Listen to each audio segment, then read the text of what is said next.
everyone, welcome to another Music Talk Tuesday, and today I thought it would be interesting to briefly address some uh, comedic musicians, as I would probably call them, uh, or artists that are based within music that do songs that revolve around comedy or trying to make people laugh. I think this is sort of a rarity. I don't think it's as common as maybe comedic songs that are maybe within musicals, but I think this one is sort of getting a lot of exposure, at least over the years, but I don't think a lot of people have really delved into it. And I think there's some that are maybe more well known than others.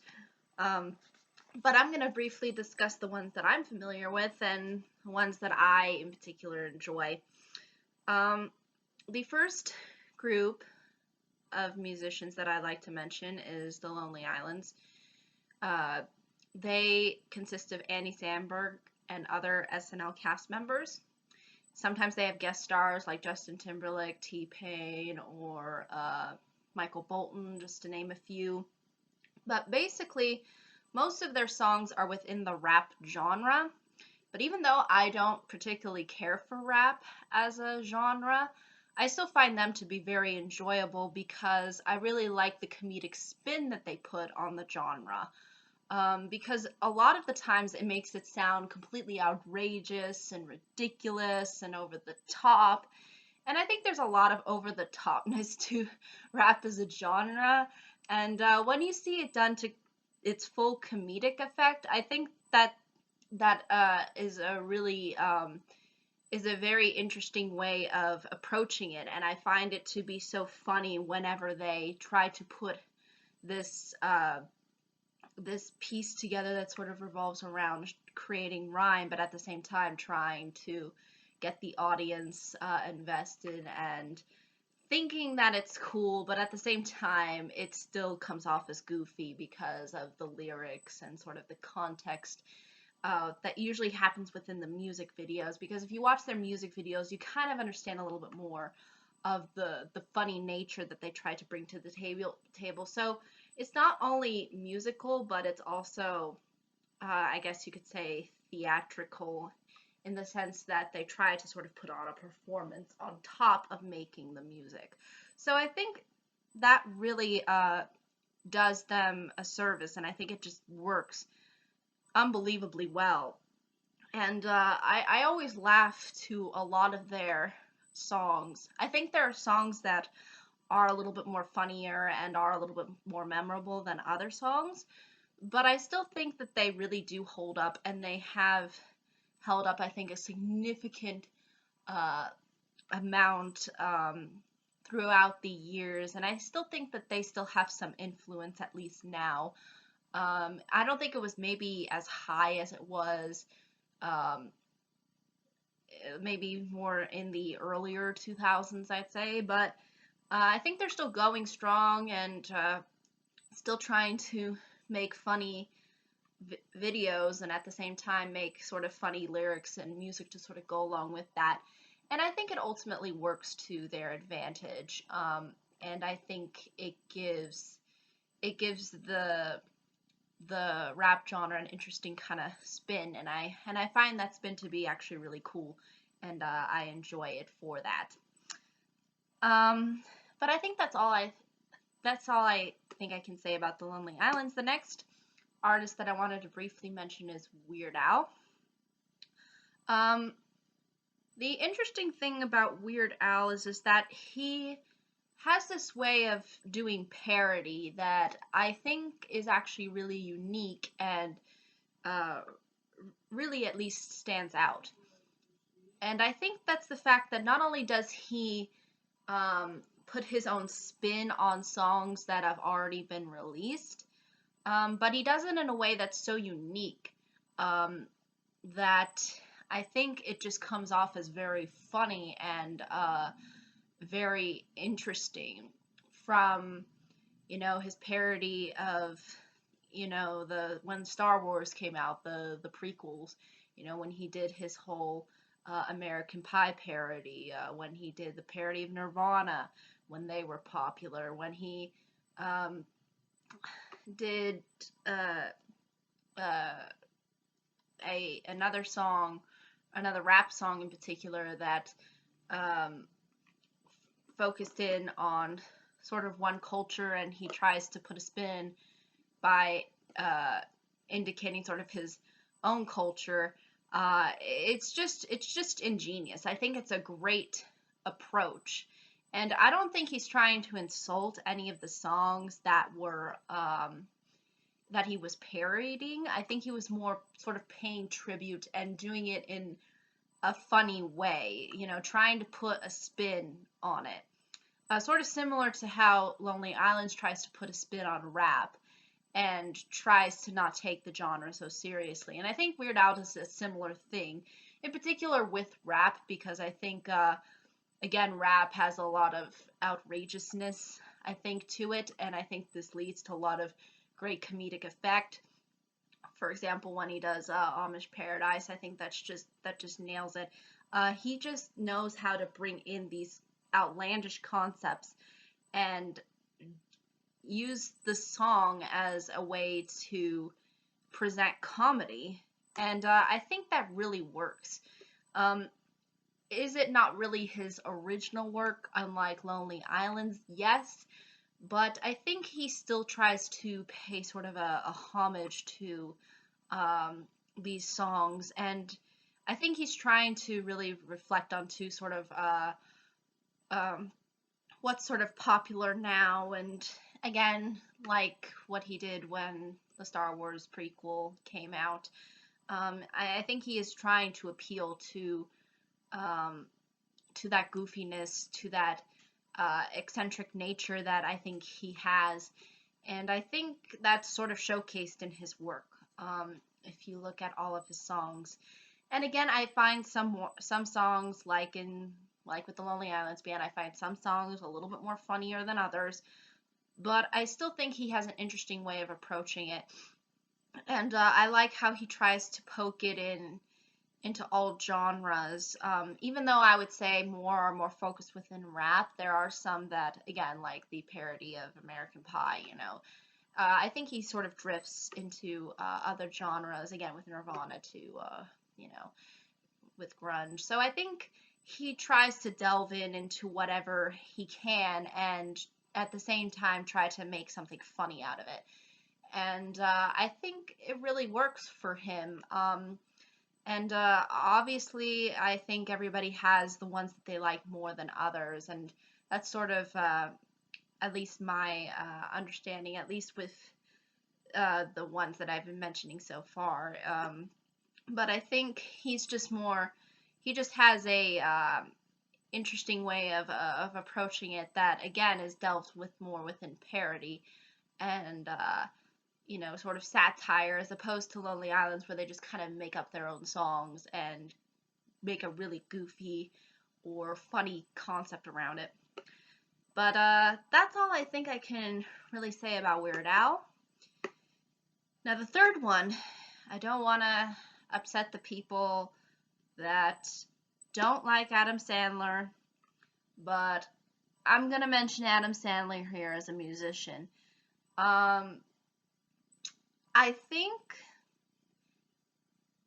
if Adam Sandler had chosen to go the musician comedy route as a profession, as opposed to making Happy Madison, I think that would have been a better career choice, to be honest.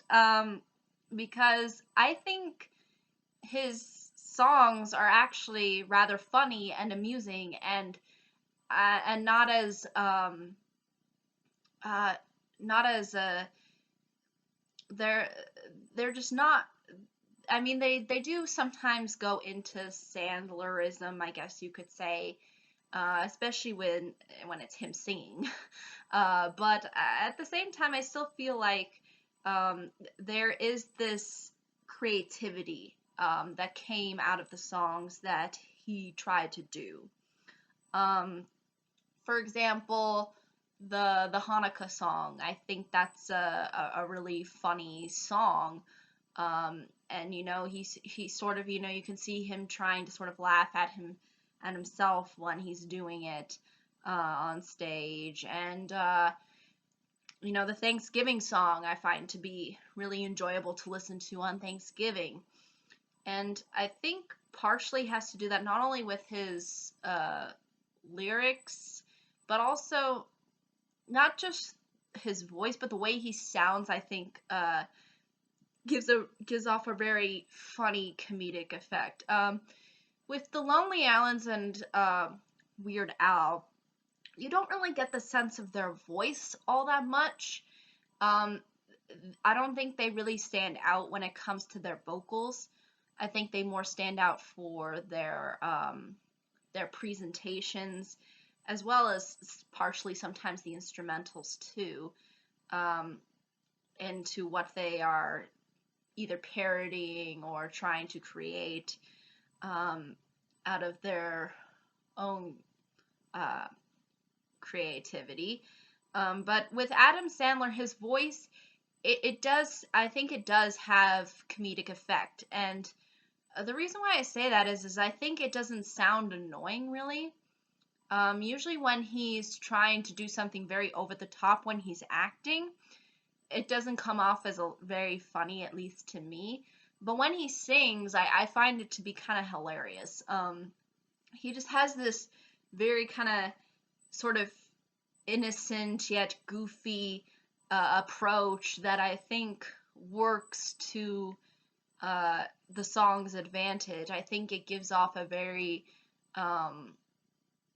fun effect. It's just one of those things where I think it ultimately works for Adam Sandler, I think, and works for the kind of comedy that he does. And again, he's been noted for singing, like in The Wedding Singer, doing kind of comedy bits within there too. So there is, I think, this funny element that can exist with Adam Sandler. But I think had he gone the more maybe music route and just did acting, I think his career probably would have turned out a little bit better, at least I think with the critics. But I think there's just some things with the way that he approaches his songs. Again, even though he's just using a guitar most of the time, I still feel like it's still fun to listen to because he has this voice that I think carries the song, and I think it gets the audience invested. I think it gets the audience intrigued. Because I think that he's someone that you can listen to on the radio. Whereas I think with Weird Al and with The Lonely Islands, it's more about presentation and spectacle, and that goes in with the music video. But you can just listen to Adam Sandler in the car and you can still kind of laugh and have fun.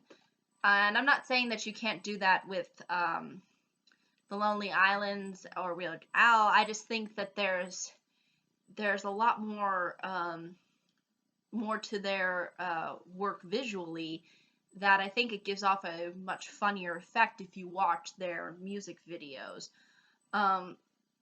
But I think Adam Sandler just has this approach that I think ultimately works sort of like similar to stand up, to where you can listen to it in the car and you can still kind of laugh and get engaged. So I think that's what kind of makes his work sort of stand out and is sort of different from the other two that I've mentioned previously. But that's one person I actually enjoy listening to that is funny. And heck, since it's around Thanksgiving time, more of the reason for me to recommend the Thanksgiving song. So the last group that I wanted to briefly mention is Monty Python. The interesting thing about Monty Python is even though they're based already within comedy, and usually more so with their films as well as their episodes, I'd say that their songs, I think, also are what them sort of, I guess uh, the uh, well-known comedy uh, for Britain and then eventually the world, because I think they sort of I think presented comedy in a way that was unique for its time period and probably is unique still to us. But I think there's something about their music that I find to be very enjoyable. And I think even though they're really comedically based and there's lots of funny little hints of lyrics and songs, and even though they're sometimes a little bit more random, there's still this really cheeriness whenever there is a song that's played that involves them. There's always this kind of I think it's partially has to do with the fact that again, you know, that British accent I think is sometimes makes me chuckle. I think it's the fact that they try to make it seem so proper when they sing. Like they try to make it seem like that this is a proper thing that they're talking about, but really it's not. I guess what we would consider proper, and that's why I think they create this very genuinely comedic effect because their songs become fairly outrageous and out there, but they still seem to maintain that kind of cheeriness and whimsy. And I think that really works to their songs' advantage because when you hear their songs, um, they sound very light and fluffy, but then when you read into what it's saying, you realize sort of the really uh, outlandish things that are sort of being addressed, and I think that's what really works for I think has worked really well for Monty Python over the years when they've done their songs. And again, there are songs that I do find that are a little bit more funnier than others. Same with everybody else that I've mentioned on this list. But I think they've seemed to hold up, at least for me, over the years. I always remember their songs being funny and engaging. And all of these artists, I think, are very fun and engaging. But I think that's really ultimately all I can say. But if there are any questions, comments, concerns, I'd be more than happy to answer them. Thank you so much for watching. I hope you all have a pleasant day, week, month, and year. And I hope to see you all in the next video. And I'd be more than happy to hear what anybody else has to say in regards to this topic for today. But until next time, bye-bye.